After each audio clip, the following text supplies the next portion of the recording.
কিনে দে রেশমি চুড়ি, নইলে যাব বাপের বাড়ি। ভারতীয় সঙ্গীত জগতের এক উজ্জ্বল নক্ষত্র আশা ভোঁসলেকে ঘিরে সম্প্রতি সামাজিক যোগাযোগ মাধ্যমে ছড়িয়ে পড়া একটি ভিডিও গভীর আবেগের জন্ম দিয়েছে। দাবি করা হচ্ছে, জীবনের অন্তিম মুহূর্তে শয্যাশায়ী অবস্থাতেও তিনি গুনগুন করে গান গাইছিলেন। সেই দৃশ্য অনেকের চোখে জল এনে দিয়েছে, আবার অনেকের মনে প্রশ্ন তুলেছে, সত্যি কিশোরের মাঝে তিনি শেষ আশ্রয় খুঁজেছিলেন। 90 পেরোনো এই কিংবদন্তি শিল্পী দীর্ঘ কয়েক দশক ধরে ভারতীয় সঙ্গীতকে সমৃদ্ধ করেছেন অসংখ্য কালজয়ী গানে। হিন্দি, বাংলা, মারাঠি থেকে শুরু করে বিভিন্ন ভাষায় তার কণ্ঠ ছুঁয়ে গেছে কোটি কোটি শ্রোতার হৃদয়। ক্লাসিক্যাল, গজল, পপ কিংবা চলচ্চিত্রের গান, সব ধারাতেই তার অনন্য দক্ষতা তাকে আলাদা উচ্চতায় পৌঁছে দিয়েছে। সাম্প্রতিক ভাইরাল ভিডিওটিতে দেখা যায়, হাসপাতালের বিছানায় শুয়ে থেকেও তিনি একাগ্র মনে গান গাইছেন। শারীরিক দুর্বলতা থাকা সত্ত্বেও কণ্ঠের মাধুর্য যেন বিন্দু মাত্র কমেনি, বরং সেই গানে ধরা পড়েছে জীবনের শেষ প্রান্তে দাঁড়িয়েও শিল্পের প্রতি এক গভীর নিষ্ঠা।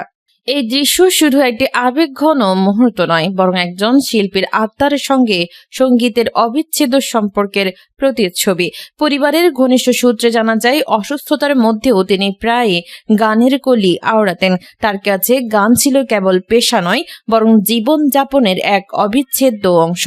জীবনের প্রতিটি মুহূর্তে, সুখ দুঃখের প্রতিটি অধ্যায়ে শুরু ছিল তার সঙ্গে। সঙ্গীত জগতের বহু শিল্পী ও বিশিষ্টজন এই ঘটনার পর তাদের স্মৃতিচারণ করেছেন। তাদের বক্তব্যে উঠে এসেছে, আশা ভোঁসলের ব্যক্তিত্ব যেমন প্রাণবন্ত ছিল, তেমনি তার শিল্পী সত্তাও ছিল অনন্য। জীবনের নানা প্রতিকূলতা তার গানে কখনো প্রভাব ফেলতে পারেনি, বরং প্রতিটি অভিজ্ঞতা তার কণ্ঠকে করেছে আরো সমৃদ্ধ। অনেকে বলেছেন, তার গানে ছিল এক অদ্ভুত মাদকতা, যা শ্রোতাকে সহজে আবিষ্ট করে ফেলত। তার কণ্ঠ শুনলে বোঝা যেত এটি আশার গান। এই স্বাতন্ত্র্যই তাকে অন্যান্য শিল্পীদের থেকে আলাদা করেছে। বিশেষ করে তার দিদি লতা মঙ্গেশকর এর সঙ্গে তুলনা এড়িয়ে তিনি নিজস্ব এক ধারা তৈরি করেছিলেন, যা আজও প্রতিদ্বন্দ্বী। সামাজিক মাধ্যমে ভাইরাল হওয়া ভিডিওটি নিয়ে অনেকেই আবেগ আপ্লুত প্রতিক্রিয়া জানিয়েছেন। কেউ বলছেন, এটি সঙ্গীতের প্রতি নিঃস্বার্থ ভালোবাসার এক বিরল উদাহরণ। আবার কেউ মনে করছেন, এটি একজন শিল্পীর শেষ বিদায়ের এক অনন্য প্রকাশ। এদিকে এই খবর ছড়িয়ে পড়ার পর থেকেই বিনোদন জগতে নেমে এসেছে শোকের ছায়া। মুম্বাই থেকে কলকাতা, সব জায়গায় শিল্পী অনুরাগীরা তার প্রতি শেষ শ্রদ্ধা জানাতে এগিয়ে আসছেন। তার বাসভবনের সামনে ভিড় জমেছে অসংখ্য ভক্তের, চোখে জল, মুখে স্মৃতিচারণ। এই দৃশ্য যেন প্রমাণ করে দেয়, তিনি কেবল একজন গায়িকা ছিলেন না, ছিলেন এক প্রজন্মের আবেগ।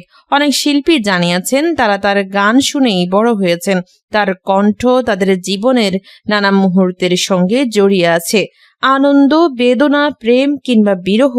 কেউ কেউ বলেছেন, তার গান তাদের জীবনে নতুন করে বাঁচার অনুপ্রেরণা জুগিয়েছে। সঙ্গীত বিশ্লেষকদের মতে, আশা ভোঁসলের চলে যাওয়া মানে শুধু একজন শিল্পীর প্রস্থান নয়, বরং একটি যুগের অবসান। তার মতো বহুমুখী প্রতিভা খুব কমই দেখা যায়। প্রতিটি গানে তিনি যে আবেগ ও কারিগরি দক্ষতার সমন্বয় ঘটিয়েছেন, তা আজও নতুন শিল্পীদের জন্য শিক্ষণীয়। তার গাওয়া হাজার হাজার গান আজও সমান জনপ্রিয়। স্টুডিও, মঞ্চ কিংবা ব্যক্তিগত স্মৃতিতে সব জায়গাতেই তার কণ্ঠের উপস্থিতি অনুভূত হয়। এ কারণে অনেকেই মনে করেন, তিনি শারীরিকভাবে না থাকলেও তার শিল্প চিরকাল বেঁচে থাকবে। এই প্রসঙ্গে বিশেষজ্ঞদের অভিমত, একজন প্রকৃত শিল্পী কখনো মারা যান না, তার সৃষ্টি তাকে অমর করে রাখে। আশা ভোঁসলের ক্ষেত্রেও তা ব্যতিক্রম নয়। তার গান ভবিষ্যৎ প্রজন্মের জন্য এক অনন্য সম্পদ হয়ে থাকবে। গণভোট সহ অন্তর্বর্তী সরকারের সব কর্মকাণ্ড বৈধতা পাচ্ছে স্বরাষ্ট্রমন্ত্রী। দু একটি বাদে বিগত অন্তর্বর্তীকালীন সরকারের সব কর্মকাণ্ডকে বৈধতা দিতে যাচ্ছে বিএনপি সরকার, এমনকি গণভোটও বৈধতা পাবে। গতকাল রোববার সচিবালয়, স্বরাষ্ট্র মন্ত্রণালয়ের সভাকক্ষে জাতীয় সংসদে উত্থাপিত 133টি অধ্যাদেশ বিষয়ে সংবাদ সম্মেলনে স্বরাষ্ট্রমন্ত্রী সালাউদ্দিন আহমদ একথা বলেন। এই সময় আইনমন্ত্রী মোহাম্মদ আসাদুজ্জামান ও চিফ হুইপ নুরুল ইসলাম মনি উপস্থিত ছিলেন। গণভোট নিয়ে সাংবাদিকদের প্রশ্নের জবাবে স্বরাষ্ট্রমন্ত্রী বলেন, সংবিধানের 142 অনুচ্ছেদ অনুসারে সাংবিধানিকভাবে যে গণভোট, এই গণভোট সেই গণভোট না। তিনি বলেন, আমার রাজনৈতিক বক্তব্যটি বলছি। গণভোট অধ্যাদেশ অনুযায়ী গণভোট অনুষ্ঠিত হয়েছে। গণভোটের বৈধতার প্রশ্ন সেটি যখন আমরা সেই সরকারের অর্থাৎ অন্তর্বর্তী সরকারের সব বিষয়গুলির সাংবিধানিকভাবে লেজিটিমেসি দেব, তখন চতুর্থ তফসিলে তাদের এসব কর্মকাণ্ড বৈধতা পেয়ে যাবে। বাতিল অধ্যাদেশগুলো যাচাই বাছাই হবে। বিরোধী দল বিভ্রান্তি ছড়াচ্ছে। স্বরাষ্ট্রমন্ত্রী জানান, গণভোট অধ্যাদেশ অনুযায়ী গণভোট হয়েছে এবং সেই গণভোটের বৈধতাও রয়েছে। এজন্য নতুন করে ওই অধ্যাদেশকে আইন করার প্রয়োজন নেই, কারণ ওই আইনের আলোকে তা গণভোট হবে না। যদি গণভোট করতে হয় তখন সাংবিধানিকভাবে অথবা সংবিধানের বাইরে গণভোট করতে হলে আলাদা একটা আইন পাশ করতে হবে। গণভোট অধ্যাদেশ বাতিল করায় আন্দোলনের হুমকি দিয়েছে বিরোধী দল। এ বিষয়ে স্বরাষ্ট্রমন্ত্রী বলেন, হুমকি দেওয়ার কোনো বিষয় নেই, বৈধতা তো আছেই, অবৈধ তো বলছি না। সুতরাং চতুর্থ তফসিলে যখন দু একটি বাদে বিগত সরকারের সব কর্মকাণ্ডকে বৈধতা দেয়া হবে তখন সেটিও লেজিটিমেট হয়ে যাবে, যোগ করেন স্বরাষ্ট্রমন্ত্রী। আওয়ামী লীগের সঙ্গে অলিখিত চুক্তির কারণে দাগে আসামিরা জামিন পাচ্ছে সার্জিস। আওয়ামী লীগের সঙ্গে বিএনপির অলিখিত চুক্তির কারণে দাগে আসামিরা জামিন পাচ্ছে বলে অভিযোগ তুলেছেন জাতীয় নাগরিক পার্টির উত্তরাঞ্চলের মুখ্য সমন্বয়ক সার্জিস আলম।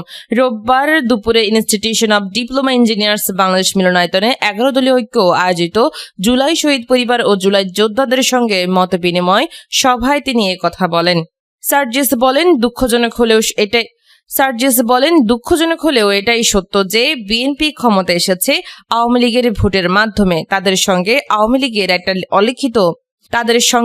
লীগের একটা অলিখিত চুক্তি ছিল। আওয়ামী লীগের বিভিন্ন নেতা কর্মীরা এমনকি শেখ হাসিনা পর্যন্ত দেশের বাইরে বসে এখন এই কথাগুলো বলেন। নতুন সরকার গঠন করার পরে আমরা দেখতে পেলাম সেই অলিখিত চুক্তির কারণে অভ্যুত্থানের সময় যারা জুলাই যোদ্ধাদের উপর আক্রমণ করেছিল, যারা আমাদের শহীদ ভাইদের হত্যার জন্য দায়ী, তাদের অনেক দাগী আসামি এখন জামিন পেয়ে যাচ্ছে বলেন সার্জিস। সংসদে বাতিল হয়ে যাওয়া 20টি অধ্যাদেশ কণ্ঠ ভোটে পাশ হওয়া 113টি অধ্যাদেশের চেয়ে বেশি গুরুত্বপূর্ণ মন্তব্য করে সার্জিস বলেন, অভ্যুত্থানের আগে ও পরে বিএনপির চেয়ারম্যান তারেক রহমান কিংবা তাদের নির্যাতিত নেতা কর্মীরা বাংলাদেশের যে সংস্কারগুলো চাইতো, যে প্রতিষ্ঠানগুলোর দ্বারা তারা জুলুমের শিকার হয়েছিল, যে প্রতিষ্ঠানগুলোকে তারা স্বাধীন সার্বভৌমভাবে চলার আকাঙ্ক্ষা ঘোষণা করেছিল, তারা ক্ষমতায় আসতে না আসতে ওই প্রতিষ্ঠানগুলোকে আবার তাদের মতো করে চালাতে চায়। ওই প্রতিষ্ঠানে আবার সরকারি দলের ছড়ি ঘুরাতে চায়। এই কারণে তারা গুম অধ্যাদেশ বাতিল করেছে, দুর্নীতি দমন কমিশন অধ্যাদেশ বাতিল করেছে, মানবাধিকার কমিশন অধ্যাদেশ বাতিল করেছে, বিচার বিভাগের স্বাধীনতার অধ্যাদেশ বাতিল করেছে অভিযোগ করেন তিনি। তিনি আরো বলেন, আমরা আপনাদের কোনো দলের ব্যানারে দেখতে চাই না। আমরা চাই যে আকাঙ্ক্ষা নিয়ে আপনাদের পরিবারের মানুষগুলো জীবন দিয়েছে, আপনারা ওই আকাঙ্ক্ষার পক্ষে থাকুন। যদি আমরা এর পক্ষে কথা বলি তাহলে আমাদের পক্ষে কথা বলতে পারেন, যদি আমরা বিপক্ষে কথা বলি তাহলে প্রয়োজনে আমাদের বিপক্ষে কথা বলবেন।